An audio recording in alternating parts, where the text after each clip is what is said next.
সাংগঠনিক জেলার পক্ষ থেকে জয়নগর সাংগঠনিক জেলার এই 7টি বিধানসভার বিভিন্ন প্রান্তে ছোট ছোট কিছু আর হিংসা এরকম কিছু আমরা খবর পেলাম, সেগুলো আদৌ না হওয়া।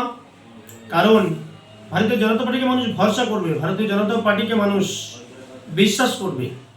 আমরা তৃণমূল করি না, তৃণমূলকে আমরা সরিয়েছি। সাধারণ মানুষ, সাধারণ জনগণ আমাদের কাঁধে কাঁধ মিলিয়েছে, হাতে হাত মিলিয়েছে, পায়ে পা মিলিয়েছে, তৃণমূলকে ছুঁড়ে ফেলে দিয়েছে। কারণ তারা অত্যাচারী ছিল, তারা তোলাবাজি করতো, তারা কার্ড বানিয়ে নিত, তাই তাদেরকে ছুঁড়ে ফেলেছে। তাই ভারতীয় জনতা পার্টির সমস্ত কর্মী নেতৃত্ব সমর্থকদের বলবো, অবশ্যই আপনারা ক্ষতির সম্মুখীন হয়েছেন, আপনারা অত্যাচারিত হয়েছেন, আপনারা লাঞ্ছিত হয়েছেন।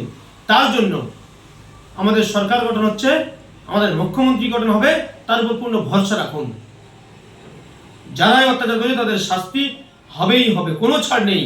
কিন্তু আমরা কোনো বিশৃঙ্খলার মধ্যে জড়াবো না, কোনোরূপ কোনো মানুষের উপর কোনো যেন আঘাত আমরা না করি।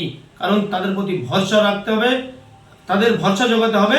ভারতীয় জনতা পার্টির সরকার, নতুন সরকার, সবকা সাথ, সবকা বিকাশ, সবকা বিশ্বাস। এবং নির্বাচনের সময় যে কথা বলেছিলাম, ভয় আউট, ভরসা ইন, সেটার প্রকৃত উদাহরণ হিসেবে মধ্যে গড়ে তুলতে হবে। তাই সমস্ত ভারতীয় জনতা পার্টি কর্মী সমর্থকদের প্রতি বলবো, আপনারা ভরসা রাখুন দলের প্রতি।